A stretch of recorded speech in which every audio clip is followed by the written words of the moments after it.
నావాడు యేసుక్రీస్తు ప్రభువాన్ని అంగీకరిస్తాడో పరలోకం కూడా నేను ఆయన అంగీకరిస్తాను అంటున్నాడు. అట్లా ఏం లేదయ్యా, విశ్వాసిస్తే చాలు అని అనేక మంది ఈ రీతిగా ఉన్నవాడు కూడా మొదట కలిగిస్తున్నారు. నీవు యేసు ప్రభువుని నమ్మితే చాలు, నీవు ఏ కులస్తులు కానీ ఏ మతస్థులు కానీ ఎలా ఉన్నావో అలాగే ఉండు, నువ్వు సమాజంలో అలాగే జీవించు అంటాడు. కానీ నీవు గవర్నమెంట్ ఒక ఇచ్చిన ఒక కాలంలోకి నువ్వు కట్టుబడి ఉండలేవు. గవర్నమెంట్ ఇచ్చిన కాలం దేవుని వాక్యం మీరు అధికారులని ఇక్కడ ఉన్న ఒక గవర్నమెంట్ మీరు వారు చెప్పిన మాట అంగీకరించాలి, వాళ్ళ కాలంలో నువ్వు కట్టుబడి ఉన్నావని అంటున్నావు. కానీ ఈరోజు చాలా మంది మరి ఓన్లీ నామినల్గా క్రైస్తవ జీవితంలో జీవిస్తున్నారు. ఈరోజు చూస్తున్నాము మరి అనేక మంది మనుషులు ఏం చేస్తున్నారు, జీవిస్తున్నారంటే వారు డబ్బు గురించి జీవిస్తున్నారు. కొంతమంది ఉద్యోగం గురించి ఆలోచన చేస్తున్నారు, కొంతమంది గౌరవం గురించి, సమాజం గౌరవం గురించి. ఎందుకంటే నేను చాలా హీనమైన ఏదో ఒక స్థితిలో ఉన్నాను అంటారు. యేసు ప్రభువుని నమ్ముకున్నట్టే కొంచెం వెలుగు కనిపిస్తున్నట్టు నామినల్గా వాళ్ళ జీవితము జీవిస్తాను ఉన్నారు. సోదరు ఈరోజు ఇటువంటి జీవితం ఉన్నప్పుడు నీవు పరలోకంలో వెళ్ళగలవు. మనం ఈ లోక జీవితం గురించి చింతించకండి. అందుకే దేవుడు పరలోక జీవితం గురించి, అక్కడ శాశ్వతమైన జీవితం గురించి మీరు చింతించండి. ఇప్పుడు నిన్ను అన్నం పెట్టేవాడు నీ పిల్లలకి కూడా అన్నం పెట్టలేదా? వారిని పోషించలేదా? దేవుడు అడుగుతున్నాడు ఈరోజు. అందుకే దేవుడు మనం చూస్తున్నాము 3 అంశం గురించి మనము ఈరోజు వాక్యం ద్వారా దేవుడు మమ్మల్ని చూస్తున్నాడు. జీవితము అంటే ఏమిటి?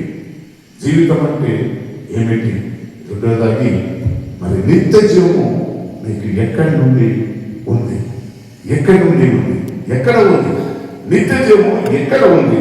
మూడోదాగి ఈ జీవితం మనకు ఎలా లభిస్తుంది? యేసుక్రీస్తు మరి సత్య జీవితము, నిత్య జీవితము మీకు మాకు ఎలా లభిస్తుందని ఈరోజు వాక్యం ద్వారా మనం హెచ్చరిస్తుంది. మరియు మొదటిగా మనము జీవితం అంటే మరి ఏంటి? జీవితం అంటే ఏం తెలియదు. 1 John 5:11 మనం చూసుకుంటున్నాము. మరి చదవడానికి సమయం మరి లేదు కాబట్టి అందుకు వాడు నన్ను స్వస్థపరచినవాడు నీ పరిగెత్తుగా నడువని.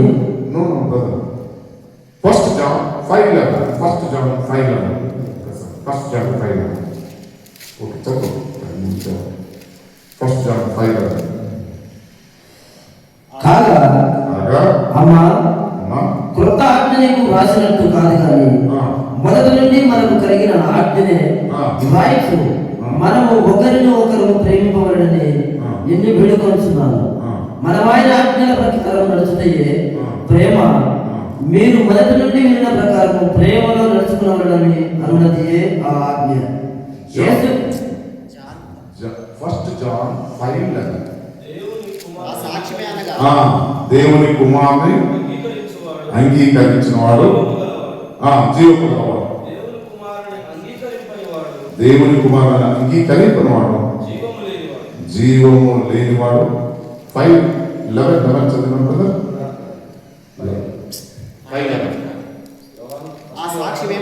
ఆ సాక్ష్యం ఏమనగా దేవుడు మనకు నిత్య జీవమును దయచేసెను. ఈ జీవము అనగా ఆయన కుమారుని యందు దేవుని కుమారుని అంగీకరించిన వాడు జీవం కలవాడు. Thank you. అంటే సాక్ష్యము దేవుడు మనకు నిత్య జీవము దయచేసెను. ఈ జీవము కుమారుని యందు ఉన్నది. నిత్య జీవం అన్నది ఎవరు ఎందు లేదు. ఓన్లీ యేసు క్రీస్తు ద్వారా మాత్రమే మనము పరలోకానికి వెళ్తాము. ఆయన ద్వారానే మనకి నిత్య జీవం దొరుకుతుందని దేవుడు వాక్యం స్పష్టంగా చెప్తుంది. కానీ మనము అనేక మంది అటు ఇటు ప్రపంచం అంతా తిరుగుతున్నాము. మనకి నిత్య జీవము ఎక్కడ దొరుకుతుంది? మనకి శాంతి సమాధానము ఎక్కడ దొరుకుతుంది? మనకి నెమ్మది ఎక్కడ దొరుకుతుంది అని అనేక విషయాలు మనిషి ఆలోచన కలిగి ఉన్నాడు. కానీ దేవుడు ఏమంటాడు? ఆ నిత్య జీవము, మనశ్శాంతి, శాంతి, సమాధానం, నెమ్మది నాలోనే ఉన్నది. అటు ఇటు వెళ్ళది అవసరం లేదు. మీరు నన్ను నమ్మండి, నన్ను ఆజ్ఞలను కైకొని నడిచగలరా మీరు జీవించగలరు అన్నది వాక్యంలో మనం సన్నిస్తుంది. ఈరోజు వాక్యంలో చూస్తున్నాము. మరి రోడ్ చాప్టర్ 6:23 మనం చూస్తున్నాం. 6:23 రోము చాప్టర్ 6:23 6:23 ఒకసారి చదివి వినిపించాలని మనం చూస్తున్నాం. ఏదైనా పాపం వలన వచ్చు జీతము మరణము,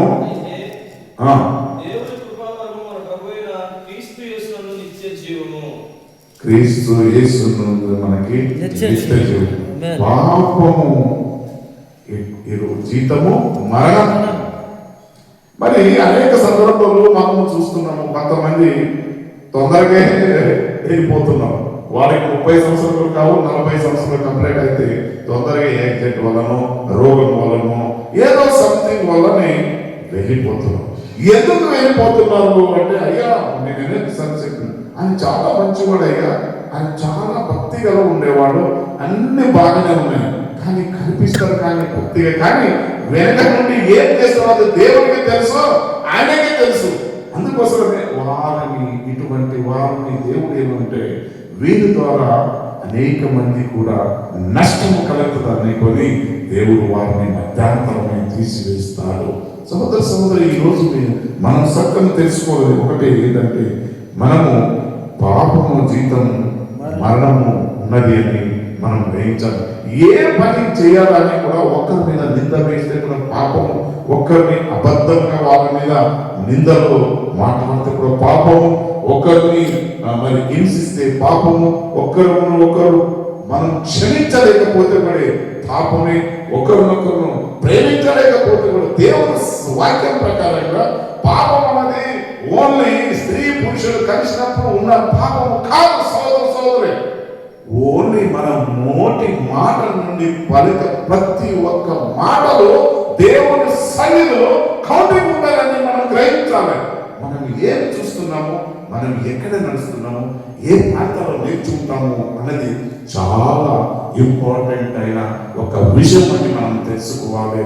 సోదర సోదరి, అనేక సందర్భంలో సమయం మనము వ్యర్థంగా ఎక్కడికి వెళ్దాం, ఎక్కడికి వెళ్తాం, ఎవరితో మాట్లాడదాం, ఎక్కడ ఉందాం అని అనేక సార్లు ఇటువంటి గలిబిలి జీవితము మనకు అనేక మందికి కలిగిస్తాడు సైతాను. ఎప్పుడు ఎంటీగా ఉంటామో, ఎంటీ మైండ్ డెవిల్స్ వర్క్. మనం ఎప్పుడు కూడా దేవునితోని, వాక్యంతోని చదువుతూ ఉండాలి. సహవాసము దేవుని పిల్లలతోని, దేవుని వాక్యంతోని కట్టబడిన వాళ్ళతోని మీరు సహవాసం చేస్తే వాళ్ళకున్న గుణలక్షణాలు మనకు కూడా వస్తాయని మనము గ్రహించాలి. ఈరోజు దేవుడు మనతో మీతో మాట్లాడుతున్నాం.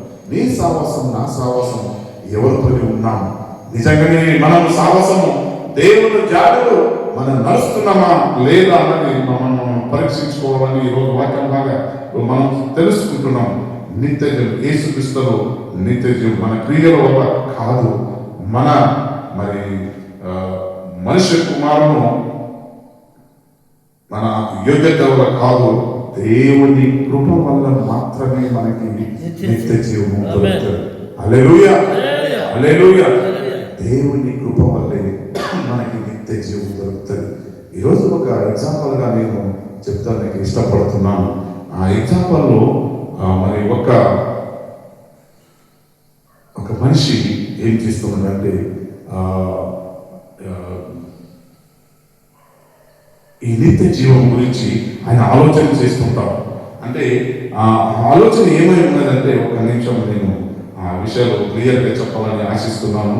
ఆయన నిత్య జీవం గురించి మరి ఎలాగా ఆయన జీవితము, ఆయన పరలోకానికి వెళ్ళాలి, పరలోకంలో నాకు నిత్య జీవం ఉన్నది అని ఆయన ఆలోచన చేసి, ఒక దైవ భక్తుడు, ఒక మామూలు దైవ భక్తుడు ఆయన చనిపోతాడు. చనిపోయిన తర్వాత ఆ సడన్ ఆయన జీవం వెళ్ళి ఆ స్వర్గ గేట్ దగ్గర ఆగిపోతుంది. ఏదైనా కానీ ఒక గేట్, ఒక ఇల్లు కడితే ఒక డోర్ ఉంటుంది, ఒక కంపౌండ్ వాల్ కడితే ఒక కంపౌండ్ వాల్కి ఒక గేట్ ఉంటుంది. అదే రీతిగా దేవుని రాజ్యం పరలోకానికి వెళ్ళాలంటే ఆ ఆ ఎంట్రన్స్ లో ఒక దూత కావలై ఉంచుతాడు. ఆ దూత కావలై ఉన్నప్పుడు ఆ భక్తుడు చనిపోతాడు. ఆ చనిపోయిన భక్తుడు సడన్లీ ఆయన జీవము అక్కడికి వెళ్ళిపోతుంది. ఆయన ఆత్మ అక్కడికి వెళ్ళి మరి ఆ దూతను అడుగుతాడు, అయ్యా మరి నేను దూతనికి ఆయన అడుగుతాడు, నీ లోపల వెళ్ళాలి అంటే అడుగుతాడు. నీవు లోపల వెళ్ళాలంటే మరి నువ్వు ఇక్కడ కొన్ని మార్క్స్ ఉన్నాయి. ఆ మార్క్స్ నువ్వు గెయిన్ చేస్తే మాత్రమే 100 మార్క్స్ ఉన్నాయి. సరే నేను అన్ని మార్క్స్ నేను చేసినాను. ఏమేమి చేసినావు నీవు అంటే, అయ్యా నేను మంచిగా చాలా మందిరము కట్టినాను. సరే మంచి పని నేను చేశాను, దానికి ఒక 5 మార్క్స్ ఇచ్చేస్తాను. అయ్యా నేను అనేక మందికి నేను వాక్యం చెప్పినాను, సరే నీకు ఒక 5 మార్క్స్ ఇస్తాడు. ఇంకా నేను అనేక మందికి నేను దాన ధర్మం చేసినాను అంటాడు, దానికి కూడా ఆయన మార్క్స్ ఇస్తాడు. ఈ రీతిగా ఆయన మరి సంఘంలో కూడా నేను కానిక దశమ భాగం కూడా నేను ఇచ్చినాను. అన్ని కలిపితే కూడా 50 కూడా కాలేదు. మరి ఇంకా 50 ఉన్నాయి కదా, ఇంకా 50 నువ్వు అన్ని మంచి పనినే చేసినావు, కానీ నీకు ఇంకా చాలా తక్కువ ఉన్నాయి కదా అని అడిగినప్పుడు మరి అప్పుడు ఆయన ఓన్లీ నీవు మరి దేవుని కృప వలని నీవు పరలోక రాజ్యంకు చేరగలవు. మనం అనుకుంటున్నాము మేము అనేక అద్భుత కార్యాలు చేసినాము, అనేక మందికి సహాయం చేస్తున్నాము, మంచిదే మంచిదే, కానీ నీకు నాకు దేవుని కృప ఉంటే మాత్రమే పరలోకానికి మనం చేరగలం అన్నది వాక్యంలో మనం ఈ ఒక ఎగ్జాంపుల్ ద్వారా మనం తెలుసుకుంటాం.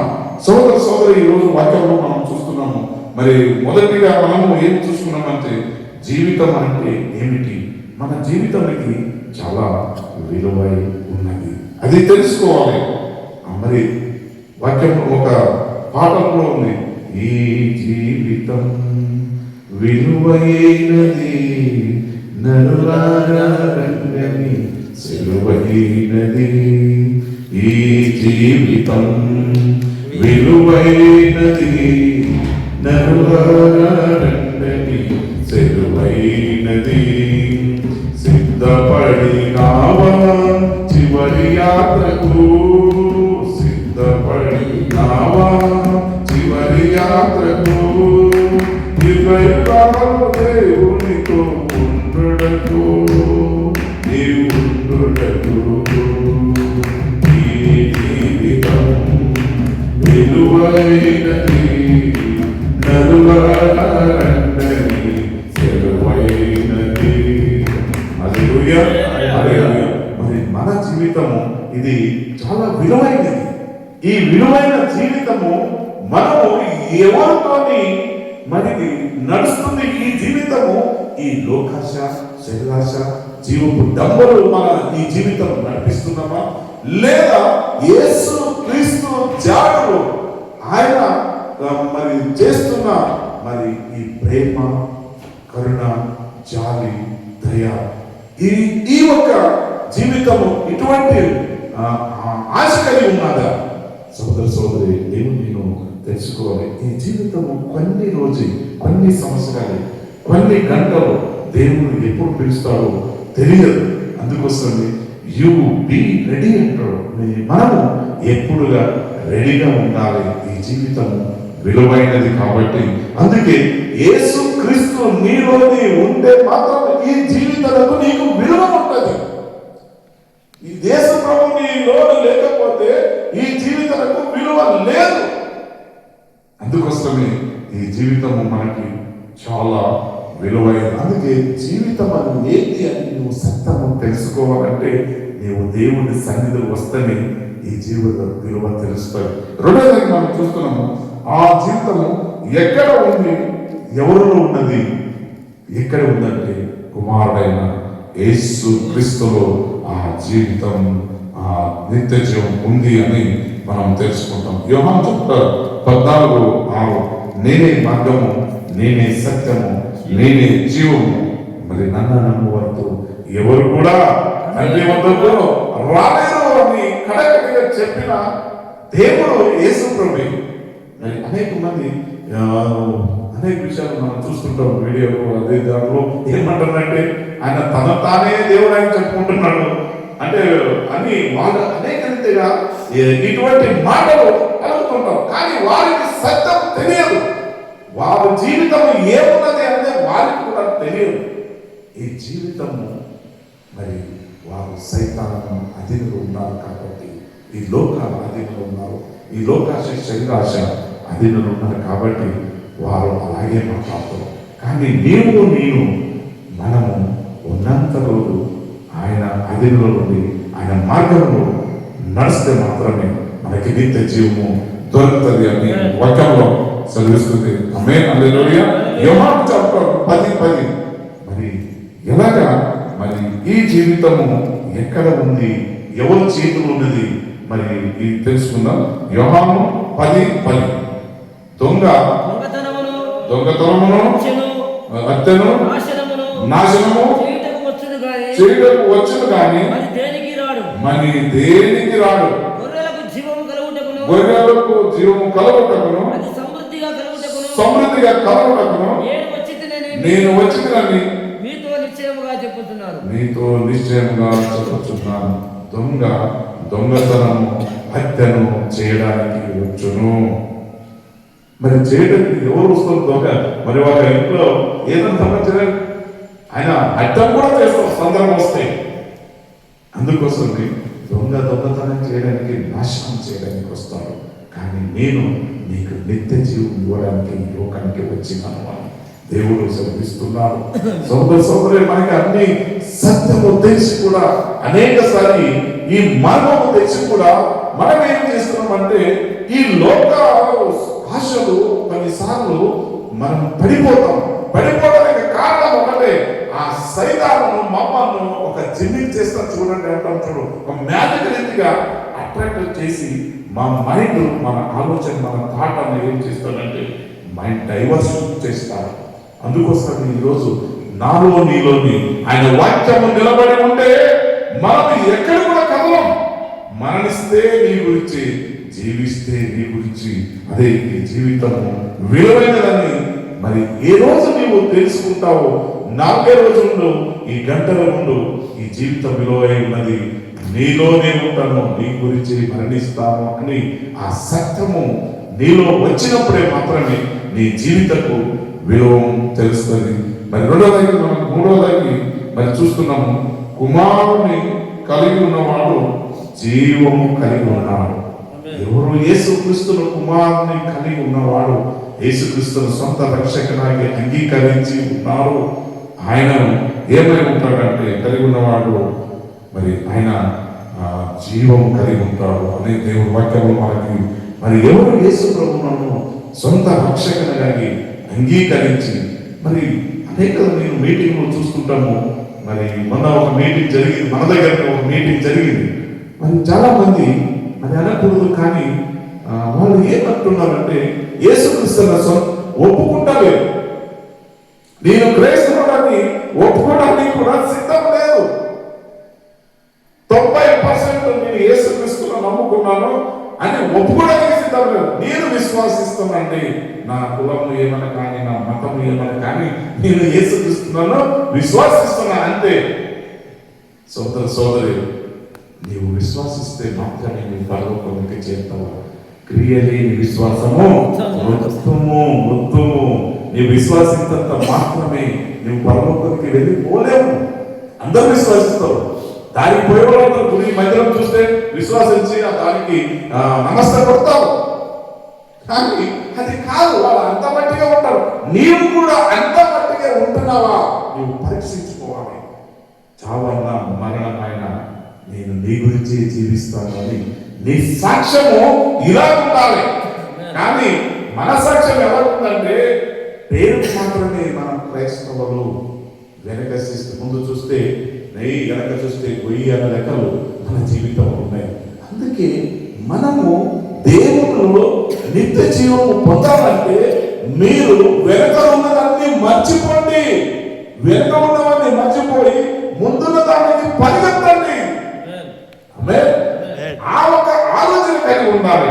ఇప్పుడు 90 మంది అదే పర్సెంట్ చెప్పుకుంటే 10 మంది మాత్రమే నేను యేసుక్రీస్తుని వాడని సమాజంలో సొసైటీలో చెప్తే మరి ఎలాగా ఈ సమాజము బాగుపడుతుంది సోదరు. అందుకే దేవుడు యేసు ప్రభువు అంటున్నాడు, నేనే మార్గము, నేనే సత్యము, నేనే జీవము.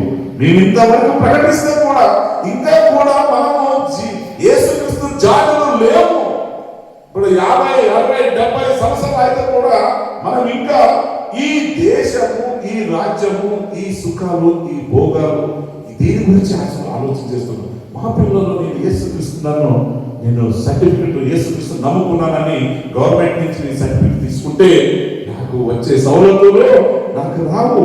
నా బిడ్డలు ఎలా బాధపడుతున్నారు, నా బిడ్డలు నా ఆశ కలిగి ఉన్నాను, ఆమె డాక్టర్ కావాలి, ఇంజనీర్ కావాలి, వాళ్ళు సహాయం చేస్తేనే కదా, గవర్నమెంట్ నాకు ఏదైనా ఇస్తేనే కదా నేను ముందుకు వెళ్తాను, నా పిల్లలు ముందుకు వెళ్తారని ఇటువంటి ఆశ కలిగి ఉంటారు అనేక మంది. మరి మన సంఘస్థులు కానీ వేరే అందరూ క్రైస్తవులు అనబడినారు. కానీ ఒకరోజు దేవుడు అంటాడు, సహోదర నీవు ఒక్కరోజు ఈ లోకం విడిచిపోతావు. ఇక్కడ నీవు నావాడు అనలేని వాడు, పరలోకం కూడా నేను నావాడు అన్నను. అది మీరు గుర్తించుకోవాలి. దేవుడు పుట్టించిన వాడు చూడండి, మరి విత్తవు కొయ్యవు. పక్షులు చూడండి, ఆకాశ పక్షులు చూడండి, అవి విత్తవు కొయ్యవు, వారికి అందరికీ పోషించేవాడు నీవే కదయ్యా. నీవెందుకు చింతిస్తున్నావు? నువ్వు ధైర్యంగా నా నామమును ప్రకటించు. కానీ నిజంగా నామం ప్రకటిస్తున్నామా? ఈరోజు నువ్వు ప్రకటిస్తే మాత్రమే నీవు జీవము కలిగిన వాడని ఉంటావు. యేసు ప్రభు సొంత రక్షకుడిగా ఉన్నాడు, ఆయననే జీవము గల దేవుడు అని ప్రకటిస్తే మాత్రమే నీలో దేవుడు నివసిస్తాడు, ఆయన ఆత్మ నీలో ఉంటుంది. ఆమేన్. యోహాను చాప్టర్ 1:12 మనం చూస్తున్నాం. యోహాను చాప్టర్ 1:12 ఆయన అంగీకరించిన వారికి దేవుని పిల్లలాగుటకు తనను అందరూ అంగీకరించారు. వారందరికీ అనగా ఆయన నామమందు విశ్వాసం ఉంచిన వారికి దేవుని పిల్లలాగుటకు ఆయన అధికారం ఇచ్చను. ఆమేన్. ఈ అధికారం ఎక్కడి ఇచ్చారు? దేవుని పిల్లలాగుటకు ఏ లోకంలో కూడా ఇచ్చారు, పరలోకంలో కూడా ఇచ్చారు. మనం అనుకుంటున్నాం ఏ లోకంలో కూడా మనం ఆయన పిల్లలే, పరలోకంలో కూడా మనం ఆయన పిల్లలే. అందుకోసమే ఈరోజు వాక్యం, ఎవరు ఆయన అంగీకరించిన వారికి దేవుని పిల్లలాగుటకు అధికారం ఇచ్చారు. మరి మనము నాన్నలు మాత్రమే నేను అయ్యా క్రైస్తవుడు అనుకుంటే సరిపోతుందా సోదరు? లేదు. మీరు నామినల్ గా క్రైస్తవుడు అనుకుంటే సరిపోదు. యు హ్యావ్ టు లీగల్ గా నీవు ఉండాలి. క్రైస్తవుడు అనుకున్న వాళ్ళకి లీగల్ గా ఉండాలి. ఒకరోజు వస్తుంది మరి వింగడించబడుతుంది. మనము వింగడించబడతాము. ఎలాగా? ధాన్యము వింగడించబడుతుంది. మరి తొట్టి ఏమంటారు, పొట్టుగా ఉంటుంది. అందుకోసమే ఇప్పుడు నుంచే మనము ప్రిపేర్. పొట్టుగా ఉంటామా, మరి గింజలుగా ఉంటామా? మనం పరీక్షించుకోవాలి. 90% ఏమని పొట్టులుగా జీవిస్తున్నాం.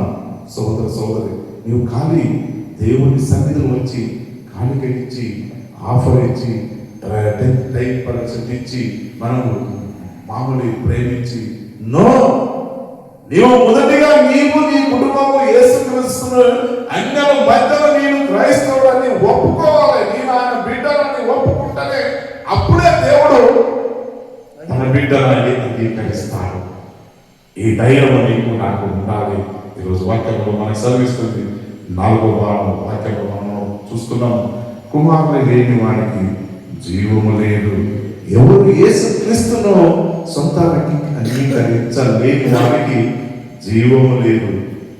మరి నీవు జీవము కలిగి ఉన్నావా లేదా అన్నది, ఆయన కుమారులు ఉన్నావా లేదా అని ఇది చాలా కఠినమైన మాటలు అనిపిస్తుంది, కానీ ఇది దేవునికి సత్యమైనది. జీవం లేదు. కుమారు లేకపోతే నీలో జీవం లేదు.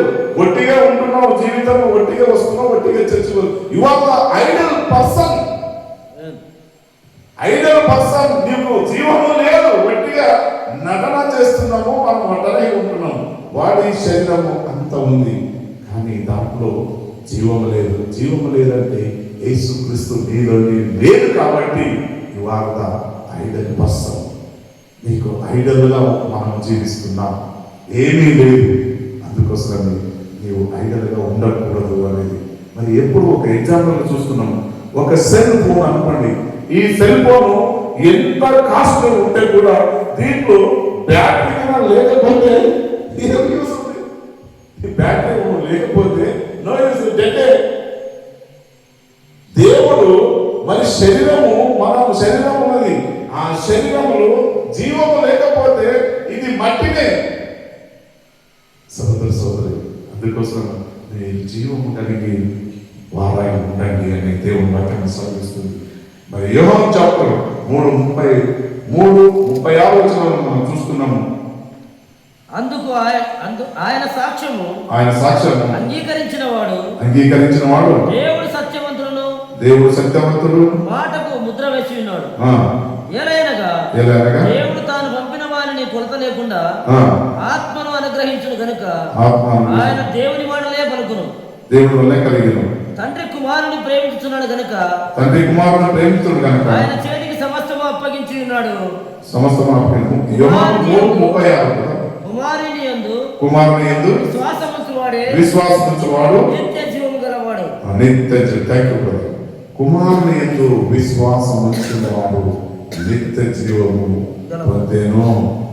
మరి బైబిల్లో అనేక విషయాలు మనం చూస్తున్నాం. అంతా ఎట్లా ఉందంటే రెండు మరి ఆయుధం, మరి ఒక రెండు సైడ్లు దూసుకొని పోతున్న కత్తి లెక్కలు ఉంటాయి. ఇలాగ అర్థం చేసుకోవచ్చు, అలాగ అర్థం చేసుకోవచ్చు, రెండు రకంగా అర్థం ఉంటుంది. కానీ ఏది ఏమైనా కూడా మనం యేసుక్రీస్తును కుమారుని సొంత రక్షకునిగా అంగీకరిస్తే, విశ్వాసిస్తే మాత్రమే మనం స్వర్గంలో వెళ్ళిపోతాము అన్నది సత్యమై ఉన్నది. మరి 5వ మాట, మన నిజ జీవితంలో పేరు మాత్రం క్రైస్తవులుగా ఉన్నామా? ఈరోజు 2 కొరింథీయులకు 13:5 2 కొరింథీయులకు 13:5 మీరు విశ్వాసం గలవారై ఉన్నారో లేదో మిమ్మల్ని మీరే శోధించుకొని చూచుకొనుడి. మిమ్మల్ని మీరే పరీక్షించుకొనుడి. మీరు భ్రష్టులు కాని ఎడల యేసుక్రీస్తు మీలో ఉన్నాడని మీరే ఎరుగరా. ఏది ఏమైనా కూడా మనమే పరీక్షించుకోవాలని దేవుడు మమ్మల్ని హెచ్చరిస్తున్నాడు. మీరు ఎలా ఉన్నారు, మీరు ఏమున్నారు, మీరు మంచివాళ్ళు ఉన్నారా, చెడ్డవాళ్ళు ఉన్నారా, భ్రష్టులు ఉన్నారా, ఏమున్నారు అన్నది మనమే పరీక్షించుకోవాలి. ఇప్పుడు నేను పబ్లిక్ నేను చాలా మంచివాడు అని చెప్పుకుంటా అనుకోండి, కానీ దేవుడు పైనుంచి నన్ను చూస్తున్నాడు. నేను మంచోడా, చెడ్డోడా, భ్రష్టుడునా అన్నది ఆయన చూస్తున్నాడు. సోదరు ఈరోజు వాక్యంలో మనకి సర్వీస్తుంది. మిమ్మల్ని మీరే చూసుకోండి. మేము ఏ రోగంలో ఉన్నామో, ఎలా నడుస్తున్నామో, ఎవరితో సాహసం కలిగి ఉన్నామో, మరి ఎలాగ మా జీవితం, మా కుటుంబం జీవితం ఎలా ఉంది అంటే మమ్మల్ని పరీక్షించుకోవాలని ఈరోజు వాక్యం ద్వారా మమ్మల్ని హెచ్చరిస్తుంది. అందుకే పౌలు మరి గలతీయులకి సెలవిస్తున్నాడు. ఏమంది 2:20 క్రీస్తుతో కూడా సిలువ వేయబడితే ఇక నేను కాదు, క్రీస్తు నాలో జీవిస్తున్నాడు. నేను కాదు, క్రీస్తే నాయందు జీవిస్తున్నాడు. మరి ఈరోజు నిజంగా మన జీవితంలో క్రీస్తు మొదటి స్థానం మనం ఇస్తున్నామా లేదా అనేది మనం పరీక్షించుకోవాలి. మరి అనేక సందర్భాల్లో మనము ఈ లోకంలో ఎక్కువ మట్టిలో డబ్బు ఉన్నవానికి ప్రయారిటీ ఇస్తాము, మరి మంచి హోదా ఉన్నవానికి ప్రయారిటీ ఇస్తాము, మరి మంచి మరి డ్రెస్ మంచి విషయాలు కనిపించిన వానికి మరి వారికి ప్రయారిటీ ఇస్తాము. కానీ దేవుడు ఏమంటున్నాడంటే, ఎవరు నీతి నిజాయితీగా తన కుమారుని అంగీకరించుంటారో వారితో నీవు సహవాసం చేయంటున్నాం. సోదరు ఈరోజు ఈ వాక్యం ద్వారా మనం హెచ్చరిస్తున్నది యేసుక్రీస్తు జీవమై ఉన్నాడు. మరి నీవు ఆ యేసుక్రీస్తును సొంత రక్షకుడికి అంగీకరిస్తే మాత్రమే మనము ఆ నిత్య రాజ్యము చేరగలము. మరి without Jesus we are dead. If you are received Jesus as a Savior, then only God will give life. మరి ఈ ఒక సత్యం మనం అనుదినము రియలైజ్ చేస్తూ అనుదినము జ్ఞాపకం చేసుకుంటూ మనం జీవితము ముందుకు సాగినట్లయితే మరి మనకి ఆ నిత్య రాజ్యము మనకి దొరుకుతుంది. దేవుడు ఈ వాక్యమును దీవించి ఆశీర్వదించుగాక. ఆమేన్. పరిశుద్ధుడా మీకు స్తోత్రములు చెల్లిస్తున్నాం ప్రభువా. ఇంతవరకు నీ వాక్యం ద్వారా మమ్మల్ని హెచ్చరించినందుకు స్తోత్రాలు. అదే కాలము ప్రభువా అందరితోనే ప్రభువా నేనే మార్గము, నేనే సత్యము, నేనే జీవము, నిన్ను నమ్మవద్దు ఎవరు కూడా పరలోక రాజ్యానికి చేరలేదని నేను విశ్వాసం వచ్చిన వారికి మాత్రమే ఆ రాజ్యం మరి మాకు అనుగ్రహిస్తామని నీ లేఖలో మమ్మల్ని హెచ్చరించిన తండ్రి మీకే స్తోత్రములు చెల్లిస్తున్నాము ప్రభువా. కుటుంబం కానీ సంఘము కానీ ప్రభువా నిన్నే ఆరాధిస్తున్నాం. మేము ఎత్తబడ సంఘములో మేము ఉండడానికి నీ పరిశుద్ధ ఆత్మ మా మీద మీరు కుమ్మరించాలని ప్రార్థన చేస్తున్నాము ప్రభువా. ప్రభువా నీవే మాట్లాడిన మరలేను కదిలించినావు, అందుకే స్తోత్రములు చెల్లిస్తున్నాం. ఈ యొక్క ప్రార్థన ప్రభు యేసు నామములో వేడుకుంటున్నాము తండ్రి. ఆమేన్.